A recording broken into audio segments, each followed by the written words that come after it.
Hi this is Shonipon here again and welcome to another new video. आज मैं यहाँ पे आप लोगों के साथ एलपीटी टेस्ट के बारे में यहाँ पे डिस्कस करने वाला हूँ। तो ये एलपीटी टेस्ट है क्या? पहले हम इस चीज़ को जान लेते हैं कि लैंग्वेज प्रोफिशिएंसी टेस्ट इसको जाना जाता है। आसान भाषा में एक चीज़ है कि जो भाषा एक स्टेट में व्यवहार किया जाता है उसको यहाँ पे आपको सीखना है, या आप जानते हैं या नहीं, उसको यहाँ पे उसका टेस्ट होता है। कब होता है और किन लोगों के लिए इसको देना पड़ता है, पहले ये भी हम लोग जान लेते हैं। जनरली जो एसबीआई क्लर्क होते हैं या एसबीआई जूनियर एसोसिएट होते हैं या आईबीपीएस क्लर्क, आईबीपीएस का जो एग्ज़ाम होता है उन लोगों के लिए होता है। क्यों होता है ये टेस्ट? क्योंकि आप लोग है फ्रंट लाइनर। कस्टमर को जो लोग जब आएंगे ना ब्रांच में, तो किसको पहले अप्रोच करेंगे? वो है आप लोगों से, मतलब जो क्लर्क है, क्लरिकल पोजीशन में जो बैठते हैं। और इसी कारण के लिए जो लोकल व्यक्ति है उन्हीं से, जो स्टेट लेवल में है, स्टेट से ही लोगों को लिया जाता है।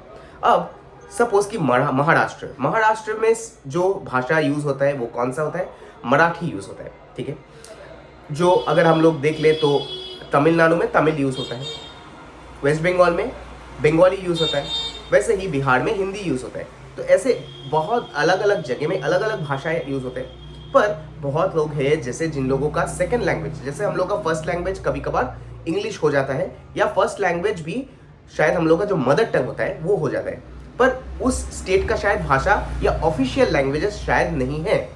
जैसे कि वेस्ट बंगाल में कौन सा भाषा यूज करते हैं हम लोग? बंगाली को ही हम लोग यहाँ पे जनरली यूज करते हैं। अब इस लैंग्वेज को सीखना इसीलिए इंपॉर्टेंट होता है कि ताकि कस्टमर्स जो है वो आपको समझा पाए, या आप भी कस्टमर्स को अच्छे से समझा पाए सब चीज़ों को। और प्रोफिशिएंसी सिर्फ बोलना नहीं होता है, उसको लिखना और जानना, ये दोनों ही होता है। तो जनरली हम लोग ऐसे देखते हैं कि हम शायद बोल पाते हैं, लेट्स से कि मैं आप लोगों से हिंदी में बात तो कर पा रहा हूँ, पर अगर लिखना है तो शायद थोड़ा सा दिक्कत हो सकता है, पर पढ़ पाऊंगा। ऐसे ही आप लोगों में से भी होगा कि जिस स्टेट में आप रह रहे हैं वहाँ के लैंग्वेज शायद वो आपका है नहीं। अब किन लोगों को देना पड़ेगा?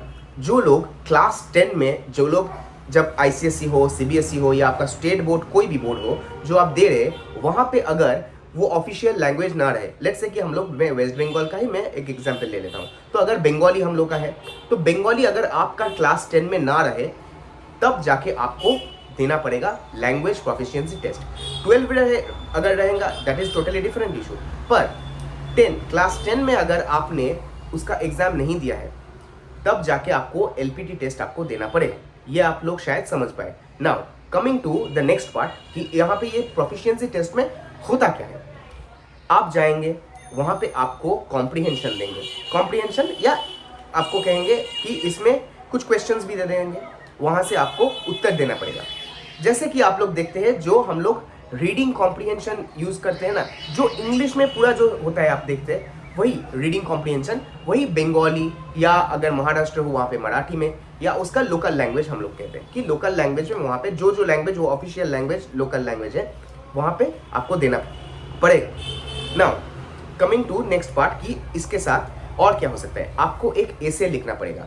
अब ये जो एसे है, एसे शायद 300 वर्ड में आपको लिखना है। अब देखिए यहाँ पे आपका होता है कि आप अच्छे से लिख पाते हैं उस लैंग्वेज को या नहीं, ये यहाँ पे टेस्ट होता है। स्पेलिंग है, स्पेलिंग का भी मिस्टेक हो सकता है, इसीलिए मैं आपको कहूँगा कि अगर फर्स्ट एंड फॉरमोस्ट थिंग ये चीज़ आप लोग देख लीजिए कि आपके स्टेट से आप कोशिश कीजिएगा जिस भाषा में आप बात करते हैं उस भाषा में ही कौन से स्टेट में होता है उसी जगह से आप देने की कोशिश कीजिए आपके एग्जाम को। अगर ऐसा ना भी हो जाए, आपको एलपीटी टेस्ट देना पड़े, देन क्या करना है?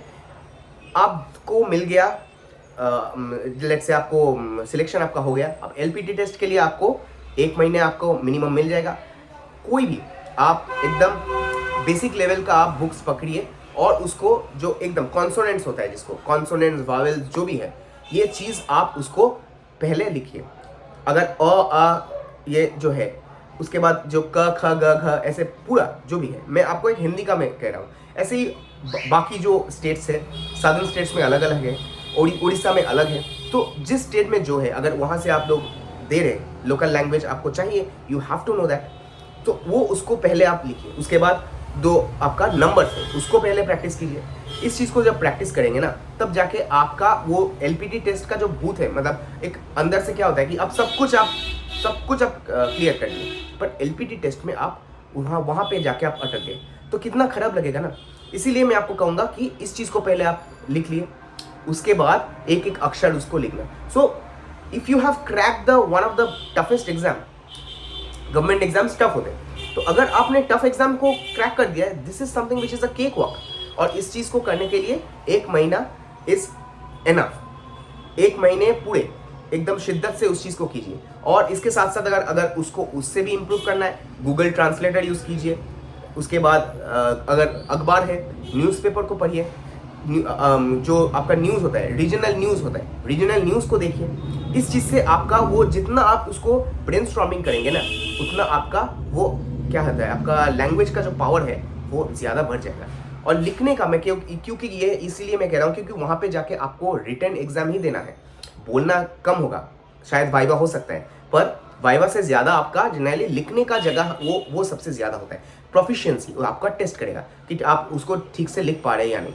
तो ये एकदम मतलब बहुत आसान चीज़ है, ऐसा नहीं है कि बहुत डिफ़िकल्ट कुछ चीज़ें देंगे, पर वो देखेंगे कि आप उसको अच्छे से लिख पा रहे हैं या नहीं। तो मैं शायद आपको यहाँ पे इस वीडियो से मैं आप लोगों को समझा पाया कि एलपीटी टेस्ट में क्या होता है और क्या क्या करना पड़ेगा आपको। तो all the best to all the people जो लोग आप लोग देंगे इस बार 2025 में एलपीटी टेस्ट में।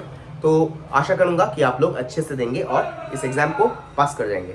Best of luck.